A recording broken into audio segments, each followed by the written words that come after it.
Nanti mungkin bisa kita share di lain kesempatan, tapi pada prinsipnya terutama penyakit-penyakit kronis ya, penyakit metabolik seperti kencing manis, seperti penyakit jantung, penyakit kolesterol, penyakit darah tinggi gitu. Itu banyak yang terbantukan. Pemulihannya ya, statusnya dia menjadi lebih baik dengan dia minum air alkali, air Kangen Water ini gitu. Jadi terakhir nih ya, tadi dikatakan ini kan air sehat nih. Nah, boleh nggak ini dipadukan dengan ketika kita kan namanya orang awam ya, kalau berobat itu pasti dikasih obat ya. Boleh nggak ini dipadukan antara minum obat dengan minum air Kangen Water gitu? Sangat boleh. Boleh ya? Sangat boleh gitu. Nah, si mesin Kangen Water ini dia punya beberapa tombol yang bisa menghasilkan beberapa jenis pH. Hanya saja ketika kita minum obatnya, minum obatnya sangat disarankan ya untuk menggunakan yang pH-nya netral. Jadi tetap Kangen Water tapi dia clean water yang pH-nya 7. Jadi dia masih biasa gitu ya. Jadi dia masih punya antioksidannya, hidrogennya, dia sifatnya juga microcluster, akan tetapi secara pH dia netral, pH 7. Kenapa? Karena berdasarkan manual booknya juga nyatakan bahwa itu bisa jadi mengganggu kerjanya si obat. Entah itu nanti pola penyerapannya yang jadi lebih panjang atau lebih singkat, atau bahkan mungkin onset of action itu apa ya, masa dia untuk bekerja pada sisi yang harusnya dia 7 itu bisa jadi berkurang atau mungkin bertambah.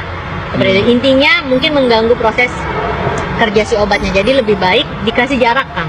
Jadi dia tetap, jadi kalau setengah jam atau 1 jam biasanya. Jadi kalau Sarah tuh saya pribadi, saya sebagai seorang dokter, ketika saya mengedukasi orang-orang yang punya masalah kesehatan gitu, Pak, Bu, obat dokternya mah enggak, silahkan diteruskan gitu ya. Bantu dengan wasilah dengan Kangen Water. Nanti setelah sebulan coba dinilai ulang. Jadi kan misal contoh nih, orang-orang diabetes kan pasti yang dinilai adalah kadar gulanya. Ketika misalnya dia ke dokter dan kemudian ada terjadi penurunan, kan pasti dia ada penurunan dosis obat dari dokternya gitu.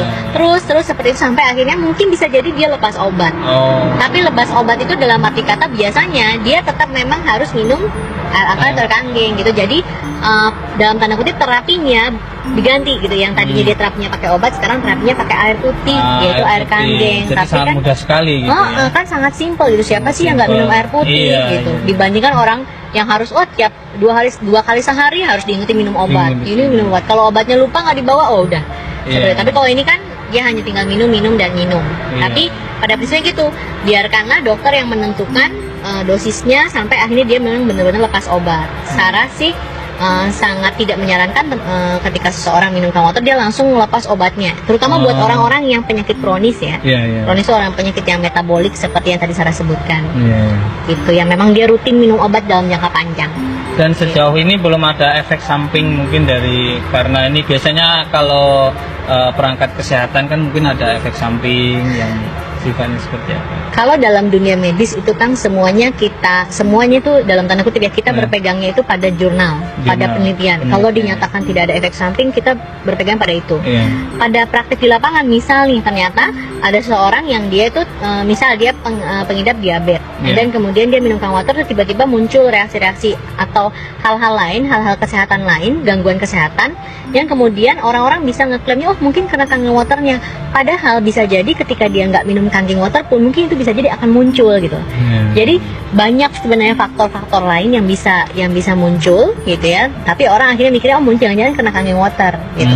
Ya itu bisa-bisa aja. Cuman kalau berdasarkan penelitian dinyatakan bahwa ini sama sekali nggak ada efek samping. Udah gitu aja.